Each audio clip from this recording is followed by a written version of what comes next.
नमस्कार सभी को। नमस्कार, मैं डॉक्टर कविता नोनिया स्वागत करती हूं आप सभी का आज की इस इम्पॉर्टेंट शॉर्ट वीडियो में, जहां पर आपके जो आने वाले जून अटेम्प्ट के बारे में हम बात कर रहे हैं। जून अटेम्प्ट जिसमें आप सभी के बचे हुए दिन कितने हैं, कब आपकी एग्जाम जो है, जैसे कि आप सभी परिचित हैं 18 जून को आपकी एग्जाम है। और यूजीसी नेट की जो ये एग्जाम है, जिसका काफी स्टूडेंट्स कंटिन्यूअस प्रिपरेशन के बाद में इंतजार कर रहे हैं। कुछ थे जिनको पहले समय नहीं मिला हमें लगातार तैयारी करने का, और अब जो है वो अपने बचे हुए इस टाइम में तैयारी करना चाहते हैं। तो उनके सामने ये समस्या है कि मैम 20 यूनिट है और अप्रॉक्सी हमारे पास में 20 दिन ही परीक्षा के बचे हैं। तो क्या हम इतने समय में क्या ये एग्जाम हम क्वालिफाई कर सकते हैं?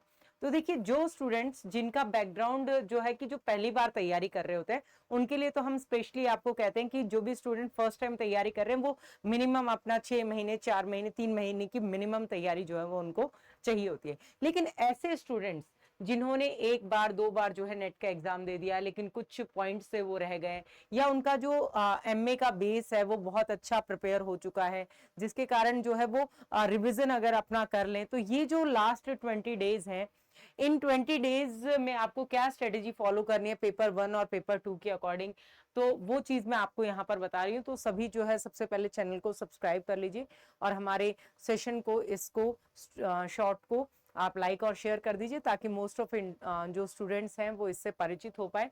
देखिए, जब आप बात करते हैं कि भाई आपके पास में पेपर 1 और पेपर 2 दो चीजें हैं। अब पेपर 1 में भी आपके 10 यूनिट्स हैं, ठीक है, और पेपर 2 में भी आपके पास 10 यूनिट्स हैं। तो अब ये यूनिट्स तो अलग अलग हैं, लेकिन आपके पास में 20 डेज है, तो आप उसको बिल्कुल भी 10-10 करके डिवाइड मत करना कि आज की शुरू के 10 दिन हम फर्स्ट पेपर पढ़ लेते हैं और फिर बाद में 10 दिन हम अपना सेकंड पेपर पढ़ लेते हैं।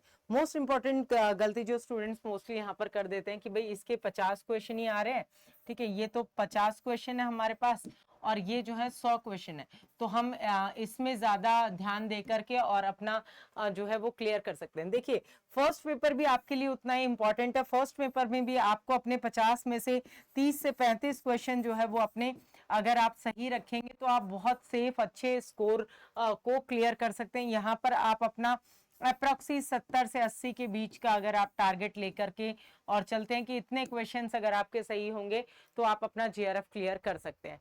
अब इसके लिए कि ये जो आने वाली जो 20 डेज है, इसमें आपको सबसे ज्यादा फोकस जो करना है वो अपनी रिवीजन के पार्ट पर करना है। जिन स्टूडेंट्स की पहले से प्रिपरेशन जो है वो जारी है, वो रिवीजन पर फोकस करें, ठीक है। जो पहले कर चुके हैं, बीच में छूट गई है, वो अपना प्रैक्टिस और रिवीजन पर फोकस करें। जितने ज्यादा आप पीवाईक्यू सॉल्व कर सकते हैं, जितने ज्यादा आप क्वेश्चंस जो है मॉक टेस्ट के माध्यम से, जो आपके ओएमआर शीट बेस्ड है, तो मॉक टेस्ट के माध्यम से आप जितना कर सकते हैं, जो भी सैंपल पेपर आप सॉल्व कर सकते हैं, तो जितना ज्यादा हो सके क्वेश्चन सॉल्व कीजिए।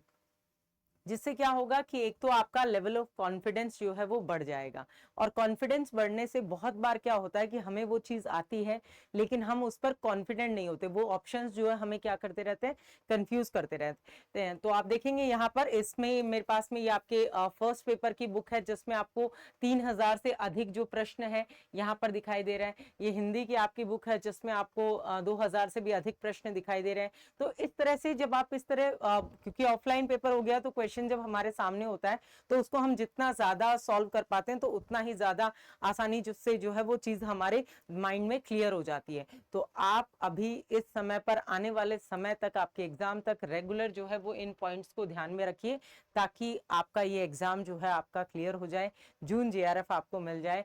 और इसी तरह के बेहतरीन मार्गदर्शन के लिए हमारे साथ बने रहें आने वाले समय के लिए। और मोस्ट इंपॉर्टेंट, आप सभी चैनल को सब्सक्राइब कर लीजिए। हमारी जो आप सभी यहाँ पर देख पा रहे हैं जो क्लासेस का टाइमिंग है, ये नोट डाउन कर लीजिए। और अगर आपने अभी तक मुझे फॉलो नहीं किया टेलीग्राम पर, तो कविता मैम टेक्स्ट बुक के नाम से आप फॉलो कर सकते हैं। Thank you.